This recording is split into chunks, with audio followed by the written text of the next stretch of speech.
Hello, my name is Lars Drudgaard. I come from the International Center Against Abuse of Covert Technologies, and I'm very honored that I have been given a chance to interview Mr. Barry Trower, together with my fellow Danish citizen, Mr. Stephen Bell. My pleasure. Maybe you could introduce yourself.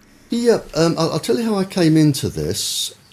In the 1960s, very early 1960s, I trained with the government microwave warfare establishment. I looked at all aspects of microwave warfare. And when I finished my time in the military, because I had a lot of expertise in the microwave field, I was asked if I would carry on with this research. And some people blow this out of all proportion. I was an agent. I don't like the word secret agent, because secret agent, when you say secret agent, people think of James Bond, who wasn't a secret agent and he wasn't a spy. James Bond, the fictitious character, is military intelligence, and I wasn't military intelligence. I was an agent. I collected information secretly, and I spent 11 years collecting information from spies who were a very small part of my work. I also questioned international terrorists, international criminals, anybody of immense interest I questioned, and I trained for quite a few years to learn how to do this.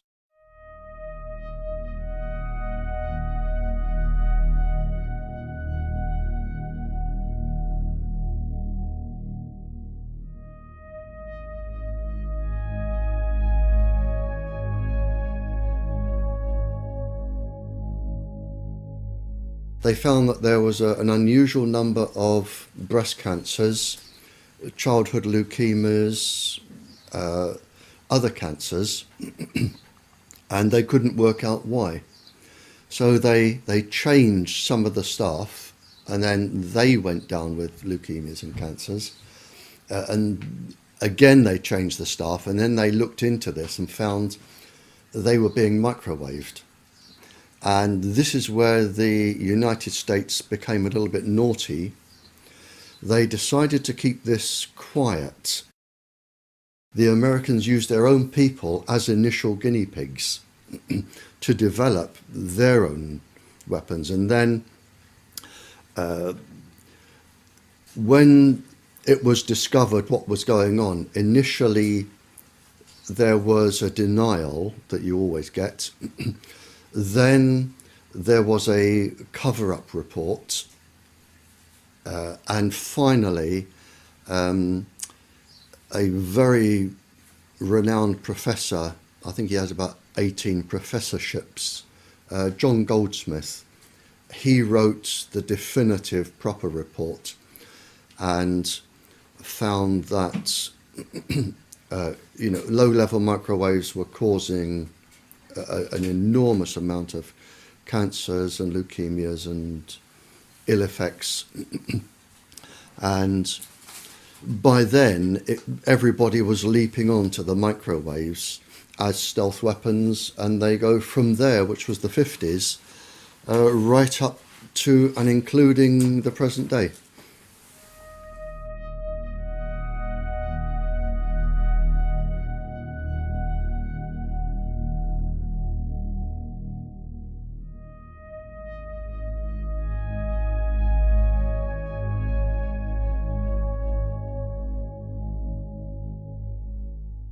The ladies were protesting about having American missiles on English soil.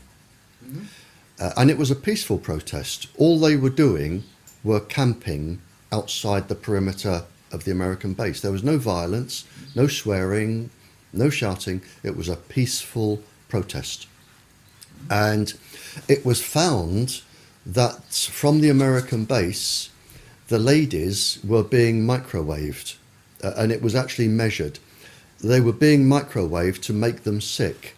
And in fact, when the figures came out, there was a disproportionate amount of tumours, personality changes, suicidal tendencies of the ladies. They were deliberately microwaved by the Americans for protesting about their base.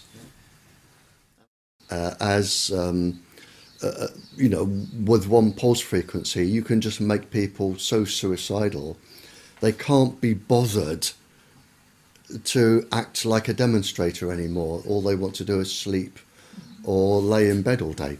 So if you're targeting demonstrators, you make them suicidally depressed, and they don't care about demonstrating anymore because they're too upset. Whereas if you want to cause a specific psychiatric illness, you would have an infrared device that followed the person, and you would link it to a pencil-thin microwave source, so the microwave beam would always target a specific gland or a specific part of the brain or an eye or a heart. So you would have them being targeted. They can cause insanity. And it was an experiment. One of the experiments was to take an ordinary sane person, cause insanity, and have a psychiatrist who was unknown to everybody diagnose schizophrenia or paranoia or a psychiatric illness. That was a successful outcome. And the person would spend the rest of their life in an asylum in misery, but to the government scientists, that was a success. Well, it's a guinea pig locked up. Oh yeah. I mean, humans. The difference between humans are like guinea pigs. If they want to experiment on you, by the thousands they will, and you can be driven to insanity and death, and you just become a tick in a box, without any so much as a feeling. Yeah, and this is what they do, and this is why they are above the law.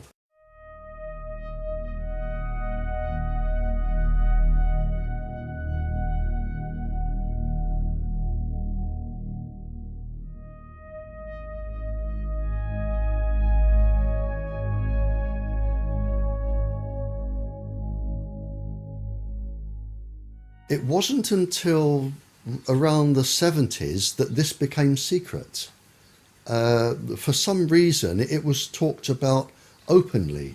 You know, if I'm talking to a spy and I want to find out where the spy was trained, how the spy was recruited, over the 5-year period of training and everything that went on, it's going to take years and years and years. But if you want to talk about microwaves and chips and microwave weapons, they'll just talk about it over a biscuit and a cup of tea. It wasn't secret. Most governments talked openly, or people talked openly about it.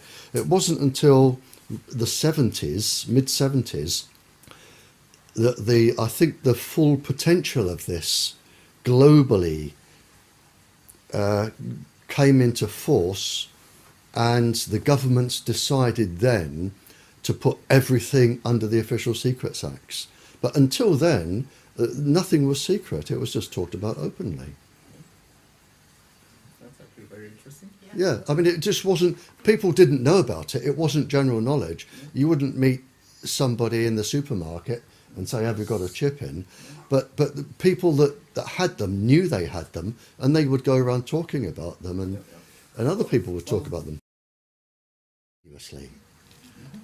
Whereby with the special forces you could send down, if you had an idea roughly what country they were in, you could send down a beam from a satellite. The chip would be switched on by the beam, energized, and would send a signal back. You've got that type of chip. The other type is when it is pulsing continuously to stimulate, let's say, a gland in the body at a set frequency to produce a specific chemical that will produce a specific biochemical response in the brain. So you can have one working permanently, and you can have them working intermittently, and you can have them that will only work if they are stimulated. Yeah, I mean, voices are the easiest ones because all you have to do is stimulate the cochlea with a set resonant frequency. It's very easy. Voices are very easy, and it isn't people imagining voices. They physically hear them.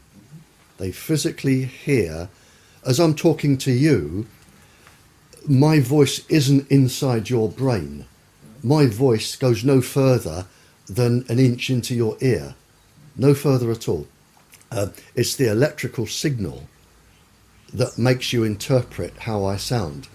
And once you've got this electrical signal, which can be a chip or lots of things, you can physically make people hear voices, certain voices. And it can be any conversation, and it can be anybody you want to hear. It can be a soft, angelic voice. It can be a god. It can be something that scares you, like a devil. It can be anything.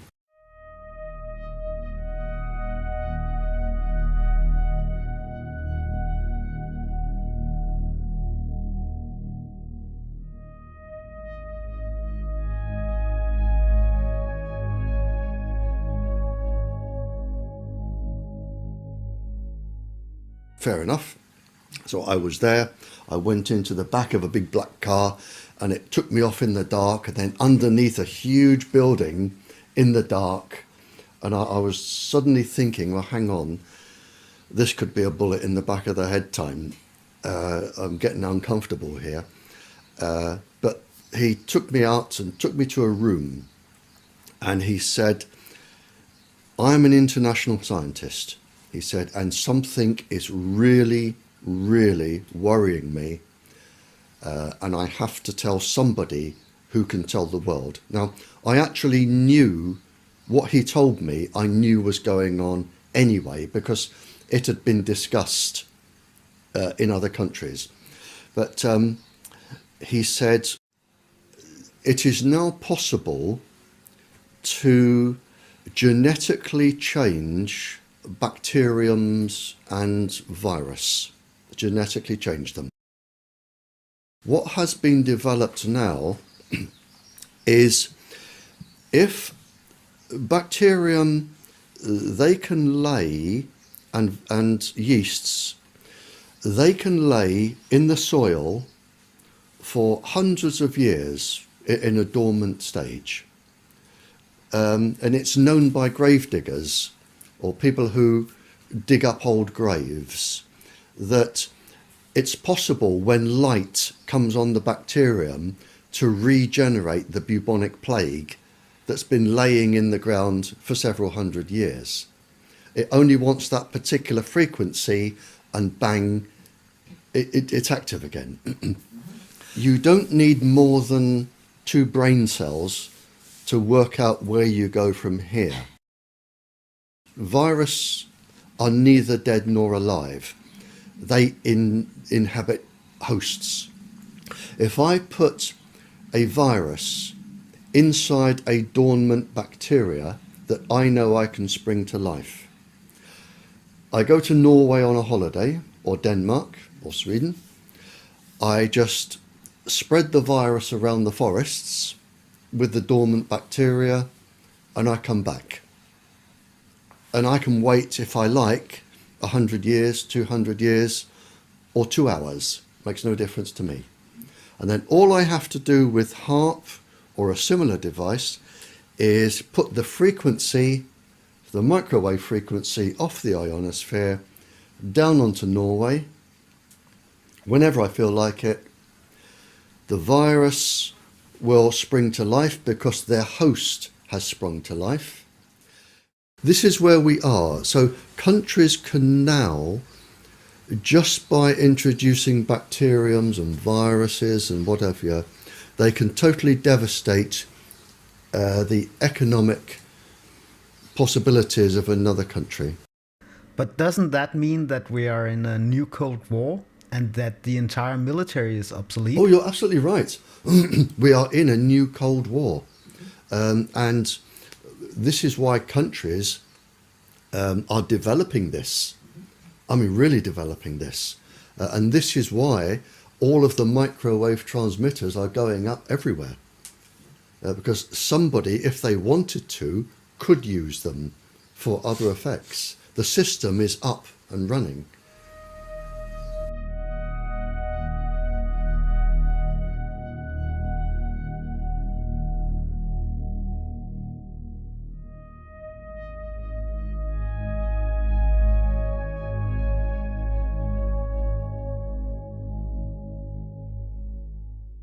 In a 3-month period, I had 5 lady police officers in this house, all with cancer. I've had a series of calls from officers saying that their personalities have been changed. Whenever I go to a country, and I think the year before, I did 6 countries, I think last year or the year before. The questions always come around to Tetra, and they always come around to aggressive behaviour from the police since they started using Tetra. And I have the government documents that say this can cause neurological damage, this can cause cancer, this can cause aggressive behaviour and personality changes. This was at the beginning of the experiment, and the experiment with Tetra is not due to finish until 2018. So it's an experimental system. The United States one was quite interesting. It was to do with special forces, probably 5 or 6 years ago. They came back from a mission, and of the 6 or 8 gentlemen that were in the special forces, 5 of them, I believe, went home. I think it was 5 or 6 went home and severely beat their wives or children or both, where some of the wives died, some ended up in hospital, but they were severely beaten. And it was believed that the communications apparatus they were using was in training the brain and stimulating violence. And this was Fort Bragg. Now, I either had a phone call from Fort Bragg or I had a phone call from the embassy to ask if I knew what frequencies could cause this. Because I ended up talking to each. And I said, don't tell me, I will tell you what frequencies they have been using. Now, the special forces don't just hold them up, they're on permanently. So we're talking massive entrainment, far beyond what the ordinary person would suffer. But it induced such a level of entrainment and violence. So I told them what frequencies I believed they would be using. I sent them documentary evidence, and the whole thing was hushed over, and it was on the news, but then they obviously, I would imagine, changed the frequency.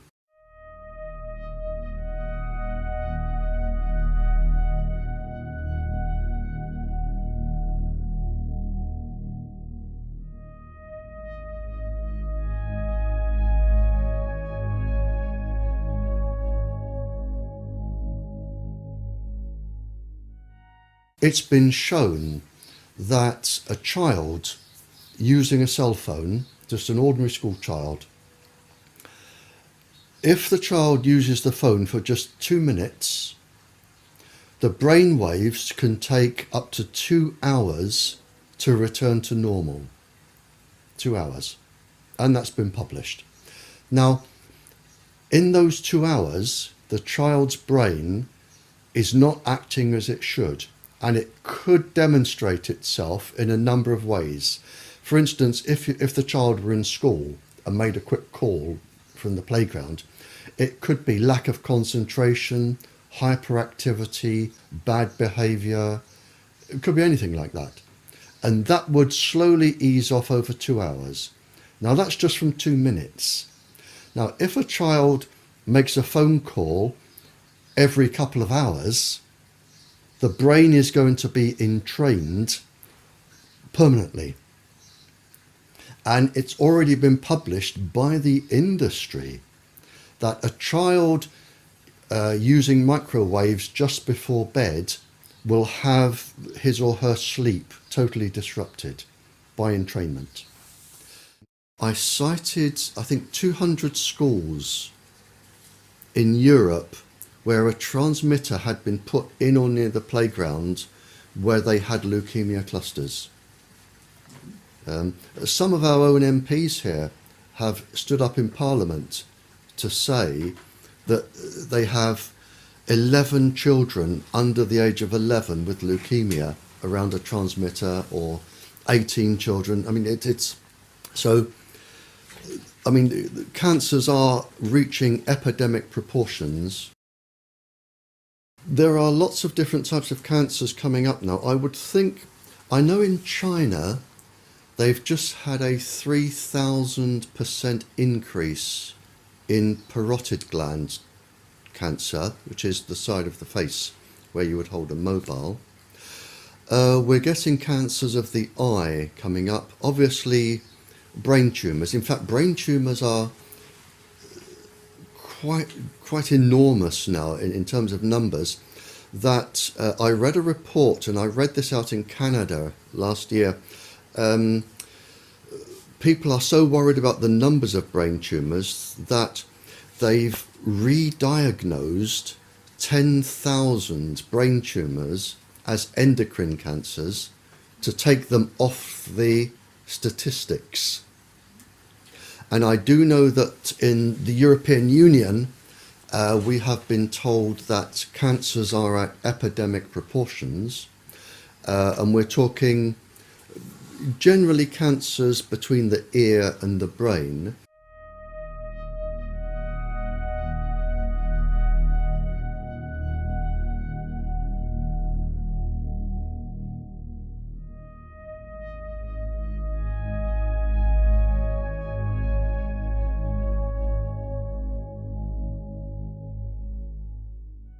Years ago, our government said to its scientists, when it comes to microwaves, you will only talk about things to do with heat, and that is it. So they won't even discuss anything else. They will deny anything that doesn't have anything to do with heat. They even deny all of their 40 years of research leading up to this. Although they've said this can cause cancer and all the damage, they say, no, it can't. We're only looking at heat, and heat is all that matters. I prefer to call it lying. All right. I think I've never known so many liars in my life as what is coming out now from the government. Put it simply, they did all the research, they knew the dangers, and then they decided to lie to the public for no other reason than to save themselves with lawsuits and to make money for industry. And that's written down, and I've got that written down. Okay. So for the last 40 years, the government, the English government, has been lying to the people. And the American government, the Canadian, the Australian, they have been lying. They have been lying to protect industry, protect their profits, to protect themselves from lawsuits. So they are really just liars, and it's provable. I made a statement in Birmingham, in this country, probably 15 years ago, and I haven't changed it since. And I've said that I believe that this industry and the part of the government which is encouraging them will be responsible for more civilian deaths and suffering than all the terrorist groups in the world ever. And with the growth of the industry over the last 15 years, I would say now that these people are probably going to cause more death and suffering than the entire Second World War. And is that genocide? Yes, without a shadow of a doubt. And are they going to get away with it? Yes, because they are untouchable. They are outside the law. Who is actually behind those decisions? Is this sanctioned by the WHO? Sanctioned by the World Health Organization, without a shadow of a doubt. It is the same people. It's the same people sit on the ICNIRP certificate. They sit on our government's Health Protection Agency, sit on the World Health Organization. It's the same people. It's the same people. There's probably no more than 20 of them. But they are going to, in my opinion, commit the worst genocide this planet has ever known. Not just people, but animals, plants. They are probably going to cause more destruction than a global war. And in several hundred years' time, people will look back, whoever survives, and look at what we try to do to stop them.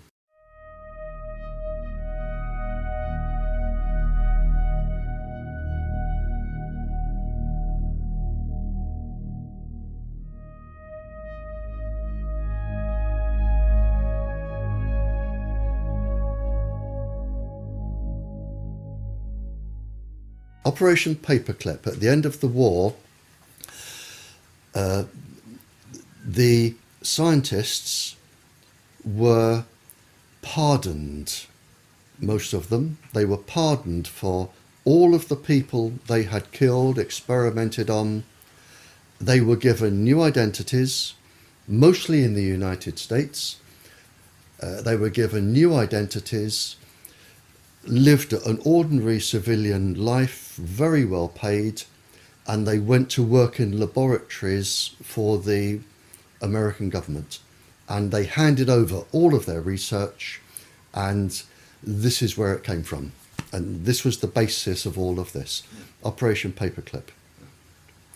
If they could catch somebody and keep their name secret, that was Operation Paperclip, and they took them back. They took them back and they kept them. They used all of their resources, and there was a lot of scientists. They used all of their resources, and that was the basis of the mind control, the drugs, and everything else. I do know one experiment, just to give you some examples.